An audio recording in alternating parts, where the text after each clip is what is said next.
Hi, hello, my name is Jess Bagnall and I'm an indie author. Today I wanted to talk about dyslexia. So as we all know, I have dyslexia and I've previously done a video on this, Dyslexia Vs Writing, and today I want to talk a little bit more in depth about that. So dyslexia is classed as a learning disorder, not that personally I see it that way. It is difficulty reading due to issues identifying speech to sound, and it affects the part of the brain that processes the English or any language really. There are various symptoms. No one gets the same symptoms, just like if you're sick. You don't get the same symptoms for the same thing. It could be simple little things like spelling, punctuation. It could be seeing the patterns that the spaces make in the writing, in the work. Which was something that I had an issue with in my teenage years. I still get that every now and again. If I'm staring at a page for too long, the words will just blur out and I will see the patterns. There are things that you can have to help with that, which I will touch on later on. Symptoms, it could be late talking in kids, it could be learning at a slower pace than everyone else, it could be not being able to sound and form words properly. For example, leopard, I would pronounce it Leopard, and for a long time when I was a teenager, if I saw that word written on paper, I would say leopard. It didn't register as leopard, and it was only when a friend, I'd read a book, it was one of Darren Shan's books actually, and a friend had lent me it. And we were discussing the characters in it, and one of them was Leopard, his name was Leopard, and I, honest to God, turned around and said, "Oh my God, I love that character, Leopard." And my friend turned around and said, "Leopard, there is no one called Leopard in the story, it's Leopard. Didn't you know it was Leopard?" And I brushed it off, my friend was fine and just completely ignored it. It had a little giggle as you would, and didn't mention it. Most people know that I'm dyslexic, and it has helped having people know that I'm dyslexic and have them not take the mick out of me, which didn't hurt my feelings as much. I was embarrassed because it was leopard. It's embarrassing for a teenager, but I got over it. I got the help, and my friend was good enough to not take the mick out of me.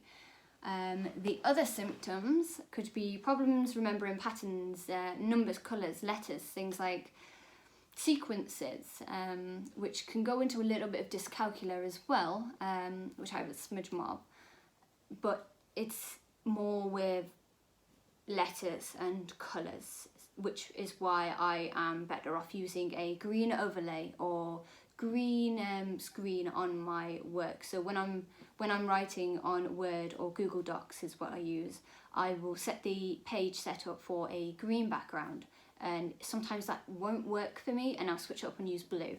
I can't use yellow. I cannot see the words with yellow. Some people, my aunt uses yellow, she can see way better with that. I know another friend who uses pink, and for me it just doesn't work. I can't see the words. I honest to God cannot see the black on it. It just blurs and blends together for me. So green and blue is something that I would personally use. Another symptom would be difficulty learning rhymes and rhythms. Nursery rhymes were very difficult for me to learn, and it was the constant beat of things. I enjoy music, and music is one of the main things that have got me through some of my essays, I guess, some of the things I had to learn. Music is a very big helper for people with dyslexia. If you make a pattern, which can be a symptom, it can be helpful if you put it in a way that will allow you to break out of that dyslexic mindset into something else, which is why we sometimes are able to remember raps easier than other people, or we're sometimes able to learn specific songs or specific musical melodies better than we are able to do some English work. The help that you can get for dyslexia, there are websites out there where you can order coloured paper, coloured lined paper for yourself, or overlays, which was what I was given in college, which are just little plastic sheets that you put over the top of your work, and it allows you to see it and read it better. Font change is a big one. So New Times Roman is something that I have struggled with for many, many years, and I hadn't realised that you could change the font to allow you to help with your dyslexia. It's also about the size. The bigger the words are, as in the size of the word, not the actual something huge like supercalifragilisticexpialidocious. I don't mean anything like that. I mean like the font size. So if you have it on like 14, you're able to read it better, see it better, because it's spaced further apart. Changing the page layout for your spacing is a better thing. Double spacing is something that I have changed to. It has helped. It allows for a bigger gap where you don't see so much of a pattern. Practice reading, constantly practice textbooks as well as fantasy books. I mean, I don't particularly like reading textbooks. No one really likes reading textbooks unless you're a complete nerd. And I'm sorry for all the nerds out there, but I don't enjoy reading them because I struggle with it, with the glossy paper and the black words that are so tiny and squished together. It hurts me. It hurts my brain. And it sounds very cliche, but it actually hurts my brain, and I will have to put it away and find another way of doing something. Really cliche, read a dictionary. Have a word a day. You can get flip books where you have like the word of the day. That helps tremendously, especially if you're not very good at seeing the patterns in words. And it's great for learning new words too. Don't leave it.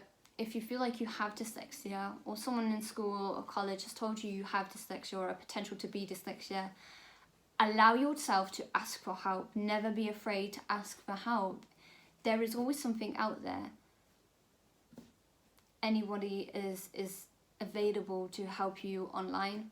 I'm available to help you if I can through Messenger, and don't be afraid to ask for help. It's a no-brainer, really. You're not going to be able to progress, and you're not going to be able to do your best if you don't allow yourself that help. So I want to talk about now some things I do differently in my own writing to allow my dyslexia to kind of break out of that stuffed in a box feeling. So I've already touched on the green paper. Sometimes I can't do it on the computer, so I will take my green lined paper and I'll just lay it all out there and write on it. Sometimes I will do spider diagrams where I will have a little 1 or 2 sentences on each little point, or I will colour code things or listen to music. Music is a very big factor that will always get me out of my own head and allow me to break away from the space that is that you can't do this because you can't see it, or you can't do this because you're not allowing yourself to see it, which is one of my biggest issues. I get stuck in a rut with my dyslexia, with my, oh no, I don't understand how to do this because I haven't seen it before. It's like a pattern. I don't know this word because I can't differentiate the pattern from it. If I break out of the normal box, if I do something different, if I throw all my ideas out there, literally every little thing that I have on paper dotted around, I can form a story and break out of that awful little cage that dyslexia puts you in. The coloured overlays, I practice reading every single day. I love stories, I love books. I will read until my heart is content, but I won't just read like my own stories or other people's stories. I'll read textbooks and allow my brain to function and redirect, because creative writing is set out completely differently to formal writing, where so something that will give you information. It's just the sentence structures are completely different, and essays as well, they are completely different, and those differences will allow you to break out of but this has to be set this way, or I can't do it that way because my dyslexia won't allow me. Stop using dyslexia as an excuse. I did that for a long time. It's not an excuse. You can do it. Yeah, that's all I've got for you today. Any questions? If you want to ask me anything, feel free to message me. I'm always available. Don't forget to subscribe, hit that bell button, and follow me on Instagram, Twitter, and Facebook.